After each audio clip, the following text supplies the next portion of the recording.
Mirant a la càmera, digues el teu nom complet i a quin projecte de teatre musical professional has fet.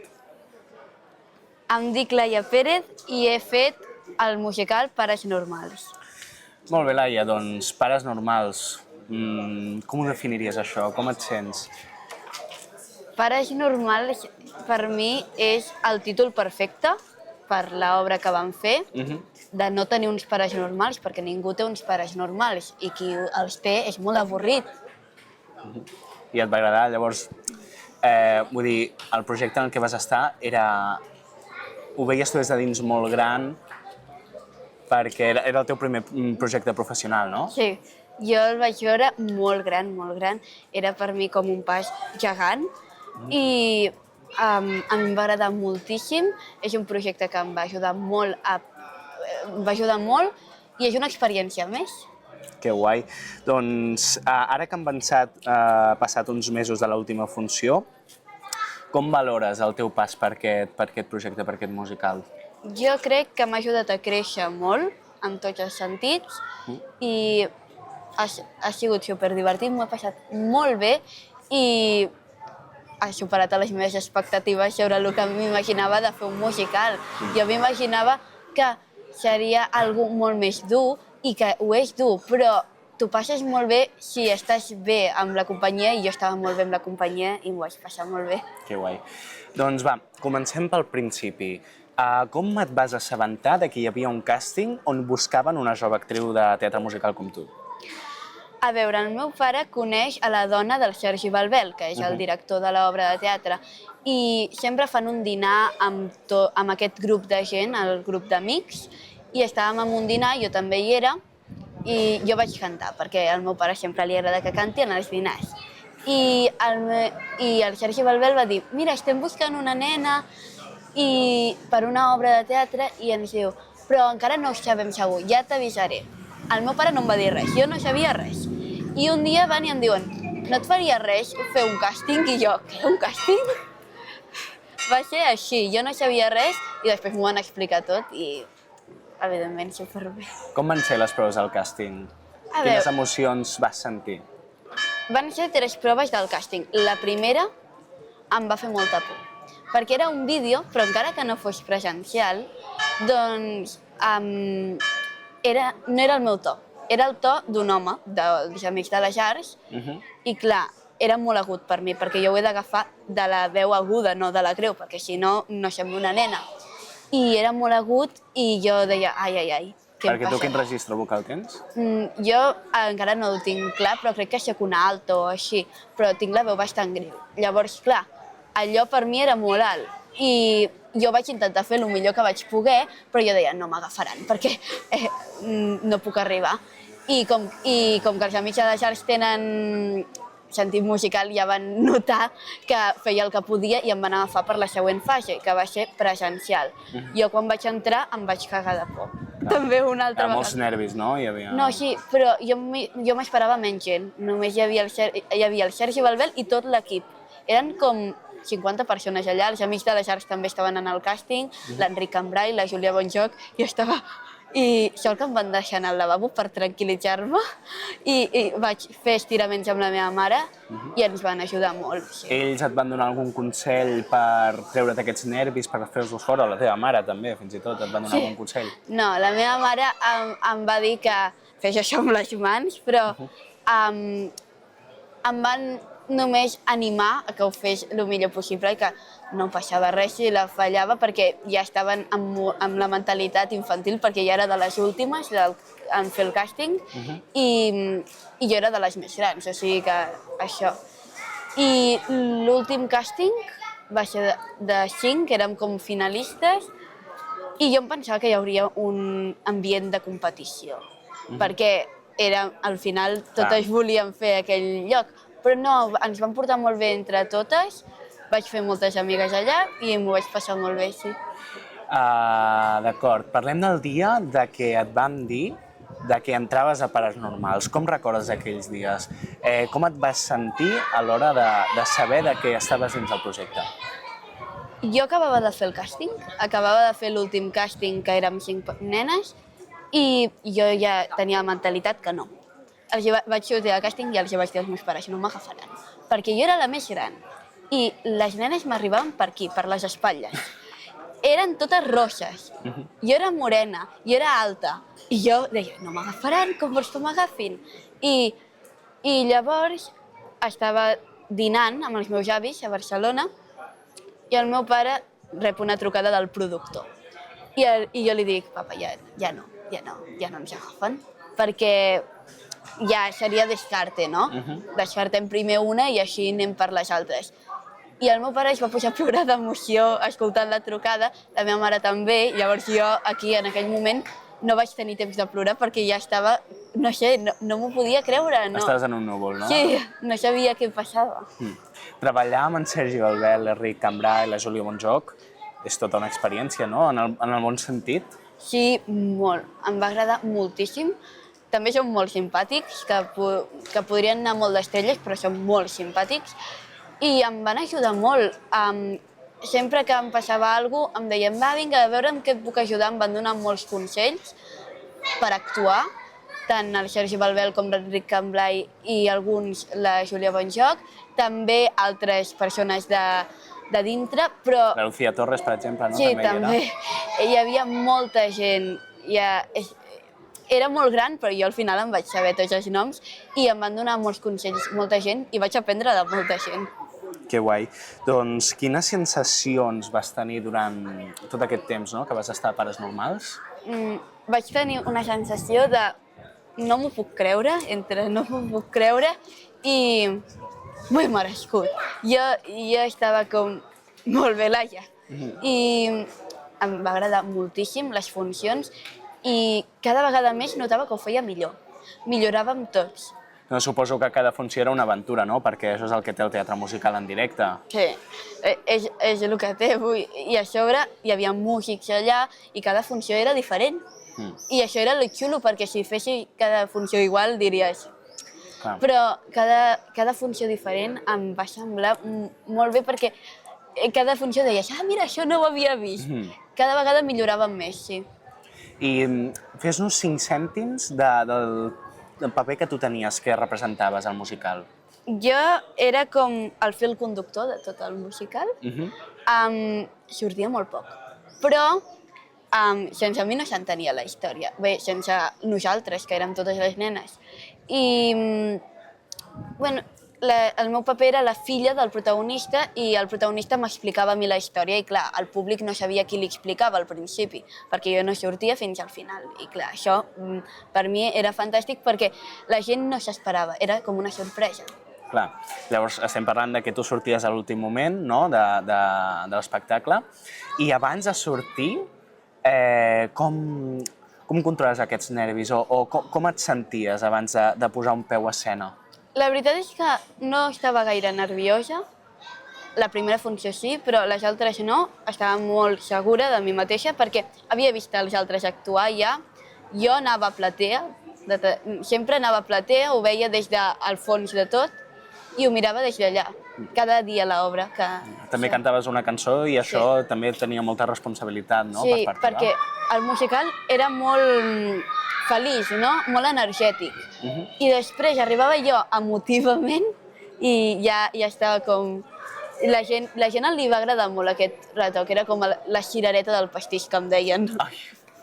I per casualitat teníeu algun ritual o costum abans d'entrar en escena o abans de fer la funció, alguna cançó que sempre posàveu, per exemple, per escalfar o, no sé, alguna coreografia que sempre fèieu abans? Teníem 2 rituals, per dir-ho així.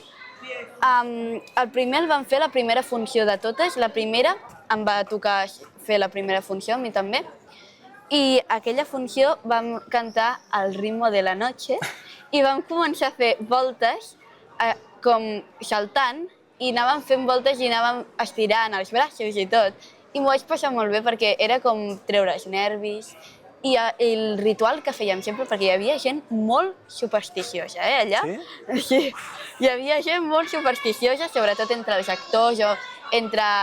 Sí, a dintre hi havia gent molt supersticiosa i era un sagrat, allò. Si algú ho feia malament, ho havíem de repetir, fins que ho fèiem bé. hi havia gent que també li era igual el ritual. I fèiem algo així com Muxiganga, així, perquè és com la festa del musical. I fèiem com Muxiganga i hi havia gent que no s'ho prenia en sèrio i ho feia malament expressament i el supersticiós deia no, Ho hem de tornar a repetir i tots no, que anirem tard. Clar, això ho fèiem un minut abans de començar i clar, no era allò una hora abans, no, un minut abans. I si ho havíem de tornar a repetir estàvem tots allà, sí. I un cop acabades les funcions, tu com recordes? Com et vas sentir?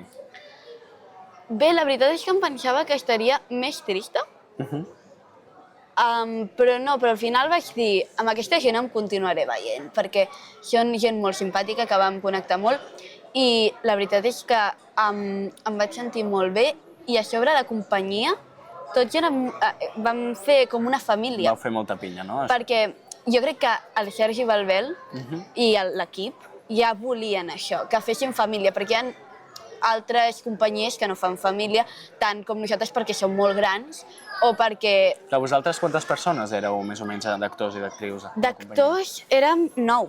9. Era un mitjà format, vol dir ni gran ni monòleg, però estava molt bé perquè érem 9 actors, però també hi havia els músics, també hi havia la gent de darrere, i vam fer una família gegant, ningú es portava malament, tothom ens portàvem genial i érem com una família. I quan fèiem dobletes, fèiem un menjar entre cada doblete i allà ens ho explicàvem tot i ens explicaven anècdotes ells. Jo no, perquè jo encara no he fet cap altre musical, però ells m'explicaven anècdotes d'altres musicals que no us creuríeu.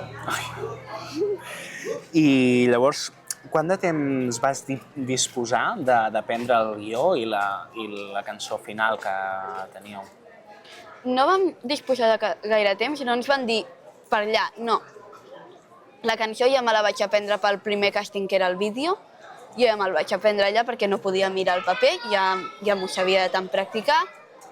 I el guió, primer ens van donar un guió com que era petit per fer el càsting, i quan ja estàvem fora del càsting ens van donar el guió normal. I en aquell guió no ens el vam estudiar, cap de les nenes.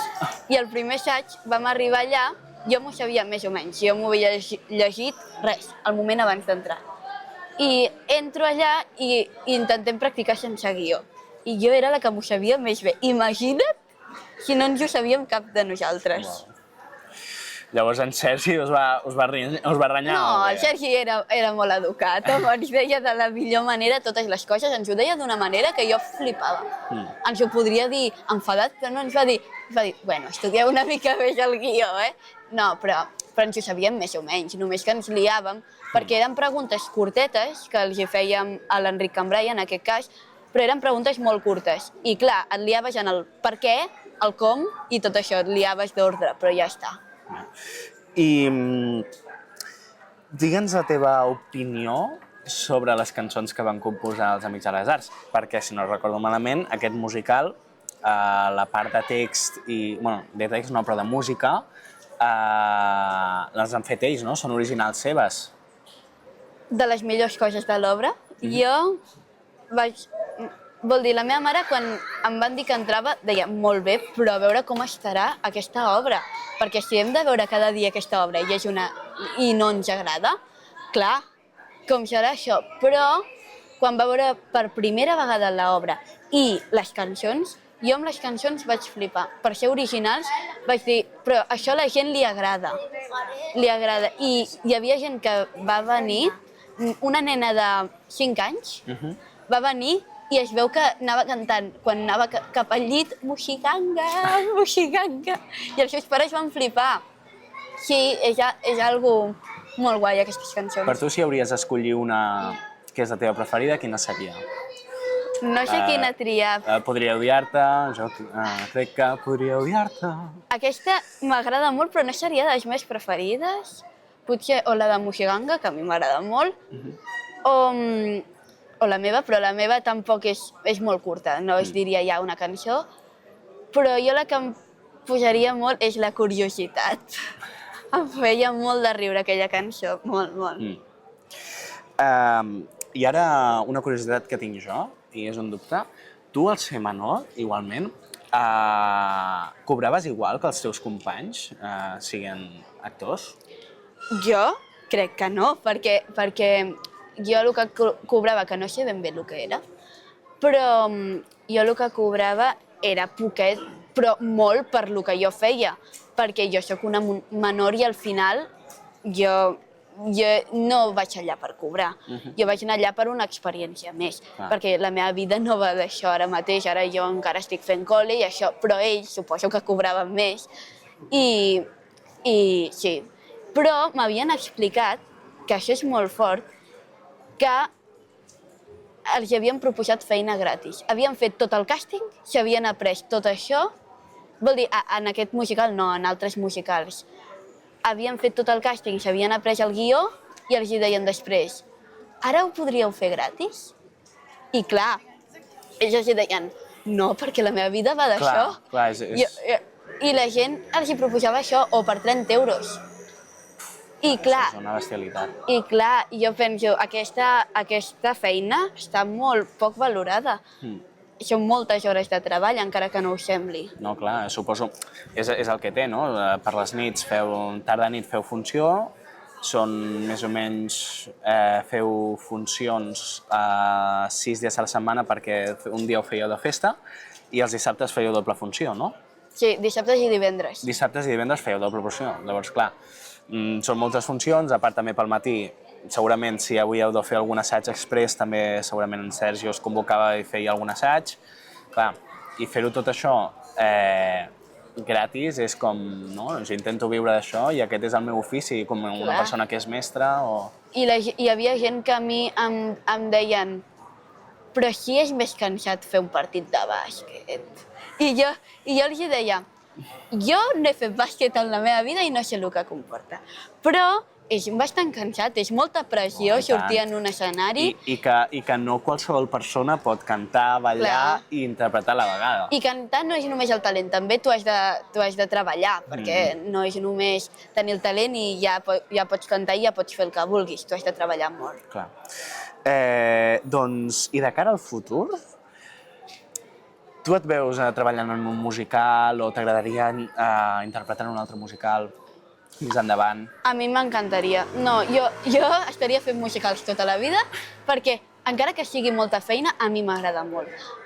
És una cosa que m'agrada i jo em vull dedicar a això, però jo vull fer musicals d'aquests com Cantando bajo la lluvia o aquests típics, o també originals, com Pares normals, perquè al final Pares normals era original, però va acabar molt bé i em va agradar molt a mi. Doncs ara mateix t'estàs formant, què estudies ara mateix tu?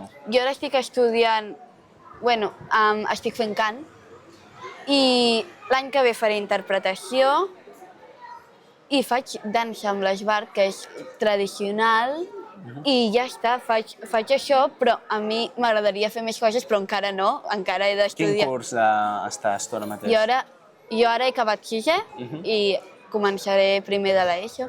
Uau. Doncs vinga, va, ara per acabar ja aquesta entrevista, explica'ns alguna anècdota així divertida que hagi passat durant escena o que hagi passat a cametes darrere d'escena, que així que ho recordes amb, no sé, molt especial per tu. Han passat moltes coses. A mi em deien que aquesta era l'obra que havien passat més coses a l'escena del món, que havien fet els actors. A mi m'ho deien.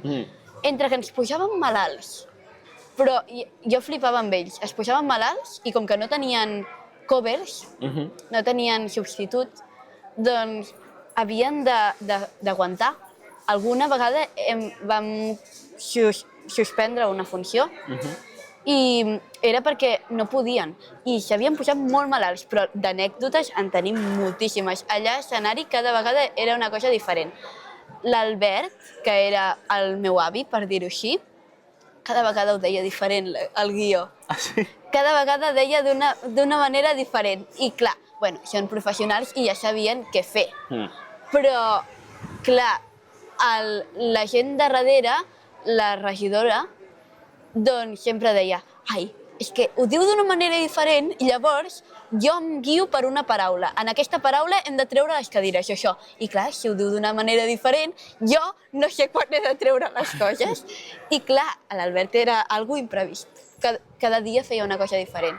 També un dia l'Enric Cambrai se li va anar i va dir, era una frase que és, no és un tant per cent molt alt, i rimava amb entra dintre del normal.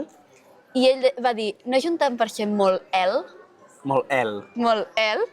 I l'altre, per rimar, va dir, no entra dintre del normal. I es van pixar de riure i ja no van poder continuar la cançó. És que, clar, bueno, això és el que té, no? També el que passa en directe. Clar, a vegades quan gent s'oblida el guió o el que tu dius s'equivoca perquè s'ha solapat en alguna paraula, doncs intentes improvisar perquè em faci més gràcia, no?